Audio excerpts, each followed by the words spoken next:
Ce programme vous est présenté par ESCP Business School. Tout commence ici.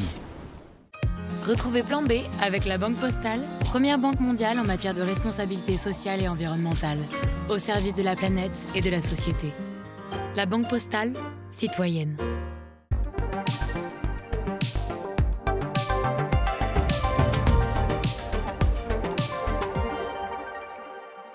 Et si je vous disais que 5 milliards d'humains surfent sur Internet et les réseaux sociaux, 2 terriens sur 3, que le monde compte déjà 34 milliards d'équipements numériques, ordinateurs, téléphones, écrans télé, objets connectés, et qu'en 2023, Google a prélevé 28 milliards de litres d'eau pour refroidir ses data centers.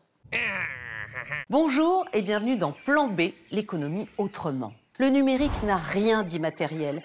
Il représente déjà 2 à 3 fois l'empreinte carbone de la France, utilise des tonnes de métaux rares et fonctionne grâce à des data centers, véritables ogres énergétiques qui abritent et gèrent nos data. Le numérique peut-il alléger ces impacts écologiques et si oui, comment ? Aux portes de Paris, une piscine olympique et un futur quartier utilisent la chaleur dégagée par un giga centre de données. Le bruit des ventilateurs à plein régime et un thermomètre autour des 30 degrés. Bienvenue au PA10, un des poumons de l'Internet français. Ce data center est un immense coffre-fort. Il va y avoir tout ce qui fait notre vie numérique. Donc des films que l'on peut voir en streaming, nos photos qui sont sur nos téléphones et dans le cloud. Il va y avoir aussi tous nos éléments bureautiques et toutes les données en fait, que l'on peut générer dans cet univers numérique qui existe aujourd'hui. Parmi les clients hébergés ici, des poids lourds de l'Internet et d'autres moins connus.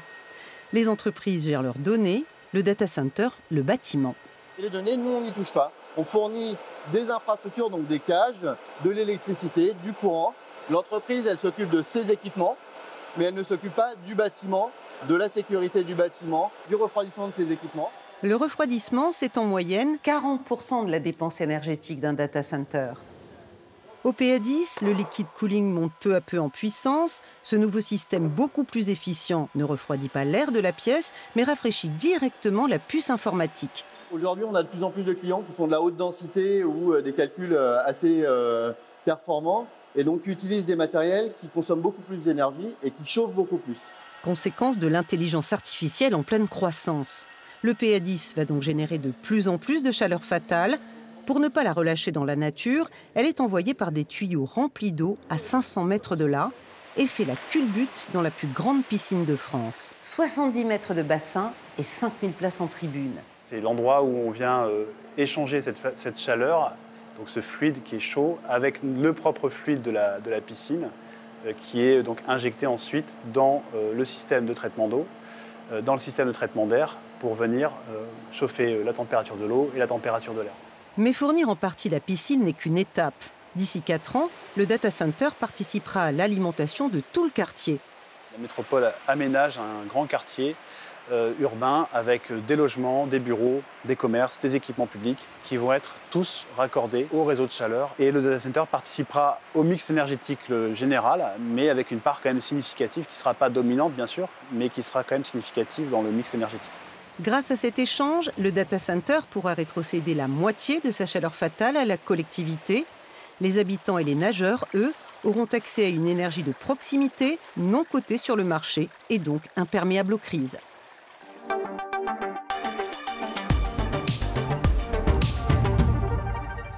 Pourquoi les data centers dégagent-ils autant de chaleur ? C'est parce qu'en fait, la circulation d'électricité dans le processeur, qui a des millions et des millions et des millions de fils dans une toute petite surface, forcément, ça crée de la chaleur. Et donc, on a mis des petits radiateurs au-dessus pour l'évacuer, parce que si on ne l'évacue pas, le processeur, il meurt. Moi, ma plus grande question, c'est qu'est-ce qu'on fait de la chaleur ? Est-ce qu'on peut rapidement la réutiliser ? Tout dépend de la localisation du data center ? On n'est pas toujours à côté d'une piscine olympique qui a besoin d'être chauffée. Donc du coup, il faut que le data center soit proche d'installations qui ont besoin de cette chaleur et auxquelles il soit relativement facile de l'envoyer. Une possibilité serait de fractionner les data centers en une myriade de petits data centers qui seraient mieux intégrés dans le tissu urbain. Mais attention, parce que si on fait ça, on va perdre l'optimisation du data center lui-même. Le fait que autant de données, autant de flux, autant de traitements soient dans le même data center permet de maximiser l'utilisation des serveurs, etc. Les data centers vont-ils se multiplier ? Oui, très probablement. En fait, ça a commencé par ce qu'on appelle le cloud, donc le fait qu'on utilise de moins en moins son propre ordinateur, en tout cas son propre disque dur, mais qu'on envoie les fichiers un peu partout ailleurs. Et l'intelligence artificielle renforce ça, parce qu'on a besoin de puissance de calcul que pour l'instant on ne peut pas avoir en local. Donc on est bien obligé de passer par un data center quand on pose une question à Gemini ou ChatGPT ou un autre. Construire des data centers, c'est assurer sa souveraineté numérique? Actuellement, on est très très dépendant des serveurs et des entreprises américaines. Maintenant, le problème, c'est est-ce que notre territoire est compatible avec l'impact environnemental des data centers? Si vous êtes la Suède, vous n'aurez pas à dépenser beaucoup d'énergie pour refroidir votre data center. Mais si vous êtes un pays d'Afrique centrale, par exemple, ça va coûter beaucoup d'énergie de déshumidifier et de réduire la chaleur pour avoir un data center là-bas. Avant de se quitter, quelques conseils pratiques pour un numérique plus écologique. Limitez le nombre de vos appareils, à commencer par les téléviseurs. Partagez 1 ou 2 tablettes par foyer avec chacun son compte utilisateur, c'est idéal. Louez ou co-achetez surtout les appareils que vous utilisez peu. Et puis faites durer vos équipements, notamment vos téléphones portables. C'est la fin de cette émission qui n'existerait pas sans le numérique. Tous nos plans B sur le site internet de France 24, Facebook, X ou sur mes pages LinkedIn et Instagram. Merci à vous. Ciao, ciao. Ce programme vous est présenté par ESCP Business School. Tout commence ici. C'était Plan B avec la Banque Postale, première banque mondiale en matière de responsabilité sociale et environnementale, au service de la planète et de la société. La Banque Postale, citoyenne.